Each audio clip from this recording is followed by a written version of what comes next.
प्यारे बच्चों, आपका मेरे चैनल BBM लॉयन में बहुत बहुत स्वागत है। आज हिंदी कक्षा 8 के सैंपल पेपर को हल करेंगे। आइए वीडियो देखते हैं। प्रश्न 1, निम्नलिखित प्रश्नों में से किन्हीं 5 प्रश्नों के उत्तर लिखिए। नंबर 1, बिलवासी जी ने रुपयों का प्रबंध कहाँ से किया था? लिखिए। उत्तर होगा बिलवासी जी ने रुपयों का प्रबंध अपनी पत्नी के संदूक से किया था। बिलवासी जी ने यह काम इतनी सफाई से किया था कि उनकी पत्नी को इसकी भनक भी न लगी थी। बिलवासी जी ने यह काम अपने दोस्त लाला झाऊलाल की मदद करने के लिए किया था। जब समस्या का हल हो गया तो उन्होंने वे रुपये वापस अपनी पत्नी के संदूक में रख दिए। प्रश्न 2, साइकिल आंदोलन से पुडुकोट्टई की महिलाओं की जीवन में कौन कौन से बदलाव आए हैं? उत्तर, साइकिल आंदोलन से पुडुकोट्टई की महिलाओं के जीवन में कई बदलाव आए हैं। साइकिल आंदोलन ने महिलाओं को आज़ादी और स्वाधीनता की भावना दी। अब महिलाओं को कहीं जाने के लिए पुरुषों पर निर्भर नहीं रहना पड़ता। साइकिल चलाने से महिलाओं का समय और श्रम बचता है। साइकिल चलाने से महिलाओं की आर्थिक स्थिति सुधरी है। प्रश्न 3, पिन कोड भी संख्याओं में लिखा गया एक पता है। कैसे? पिन कोड को संख्याओं में लिखा गया पता इसलिए कहा जाता है क्योंकि इसके हर अंक का खास मतलब होता है। पिन कोड का फुल फॉर्म है पोस्टल इंडेक्स नंबर। यह 6 अंकों का होता है। पिन कोड के पहले 3 अंक छटाई या राजस्व जिले को दर्शाते हैं। पिन कोड के आखिरी 3 अंक उस जिले के डाकघर को दर्शाते हैं। पिन कोड से डाक छांटने और उसे सही जगह पहुंचाने का काम आसान हो जाता है। पिन कोड का पहला अंक राज्य को दर्शाता है। पिन कोड का दूसरा अंक उप क्षेत्र को दर्शाता है। पिन कोड का तीसरा अंक पहले 2 अंकों के साथ मिलकर उस क्षेत्र के भीतर सॉर्टिंग जिले को दर्शाता है। प्रश्न 4, औरतों की पर्दे में अलग अलग रहने से सामाजिक जीवन के विकास में रुकावट आई। कैसे? उत्तर, औरतों के पर्दे में अलग थलग रहने से सामाजिक जीवन के विकास में कई तरह की रुकावटें आई। नंबर 1, पर्दे में रहने से महिलाओं की शिक्षा पर जोर न दिया जा सका, जिससे समाज में अनपढ़ता बढ़ी।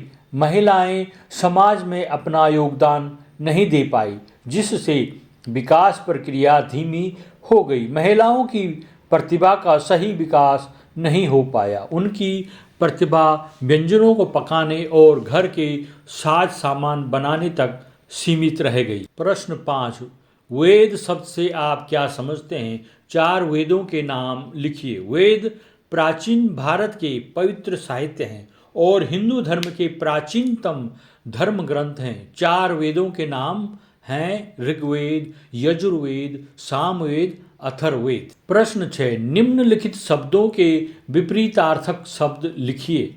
दिन, श्वेत, शीत और पसंद। उत्तर, दिन का विलोम रात, श्वेत का विलोम श्याम, शीत का विलोम ग्रीष्म, पसंद का विलोम नापसंद। प्रश्न 7, निम्नलिखित शब्दों के शुद्धतम रूप लिखिए। ज्ञान, आशीर्वाद, तरवार। निम्नलिखित शब्दों के शुद्ध रूप होंगे ज्ञान का ज्ञान, आशीर्वाद का इस तरह आशीर्वाद लिखना, तलवार को तलवार लिखा जाना है। प्रश्न 8, निम्न शब्दों के 2-2 पर्यायवाची शब्द लिखिए। चंद्रमा, मधुकर, सूर्य और नदी। चंद्रमा के शशि और चंद, मधुकर के भौरा और भ्रमर, सूर्य के दिनकर और भास्कर, नदी के शैलजा और सरिता। प्रश्न 9, जल व हार शब्द के 2-2 अर्थ लिखकर वाक्य भी बनाएं। जल शब्द के 2 अर्थ हैं जलना और पानी। इन दोनों अर्थों का वाक्य में प्रयोग इस तरह किया जा सकता है। नंबर 1, उसका मुँह सारा जल उठा। नंबर 2, आंखों में जल भर आया।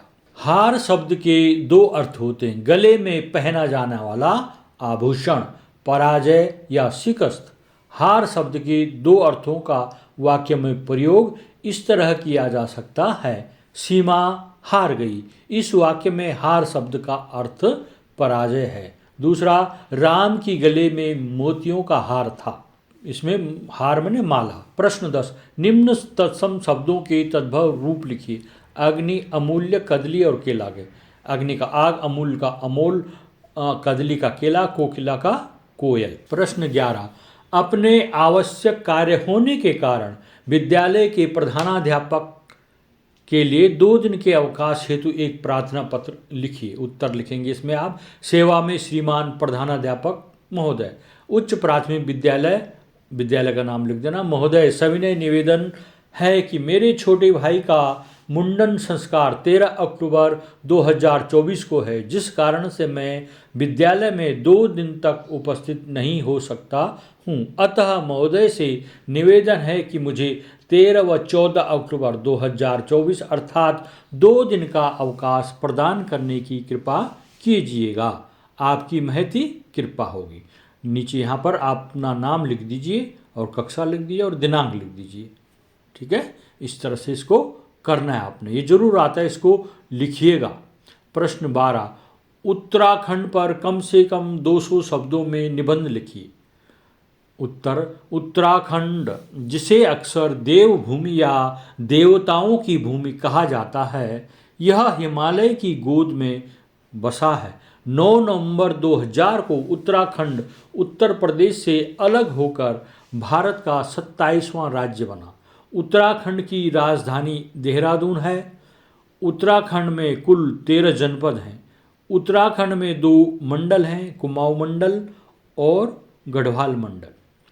उत्तराखंड के पूर्व में नेपाल, उत्तर में तिब्बत यानी चीन है, दक्षिण में उत्तर प्रदेश और उत्तर पश्चिम में हिमाचल प्रदेश है। उत्तराखंड का कुल क्षेत्रफल 53,483 वर्ग किलोमीटर है। उत्तराखंड में मौसम और वनस्पति में ऊंचाई के साथ साथ काफ़ी बदलाव आता है। उत्तराखंड में कई राष्ट्रीय उद्यान हैं, जैसे जिम कार्बेट राष्ट्रीय उद्यान, फूलों की घाटी राष्ट्रीय उद्यान, नंदा देवी राष्ट्रीय उद्यान, राजाजी राष्ट्रीय अभयारण्य, गोविंद पशु विहार राष्ट्रीय उद्यान और गंगोत्री राष्ट्रीय उद्यान।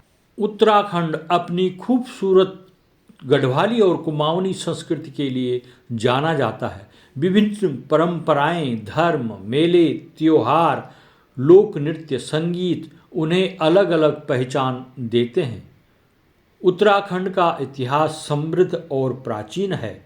यह प्राचीन भारत में कुरु साम्राज्य का हिस्सा था और बाद में मौर्य और गुप्त साम्राज्यों में एक महत्वपूर्ण क्षेत्र बन गया।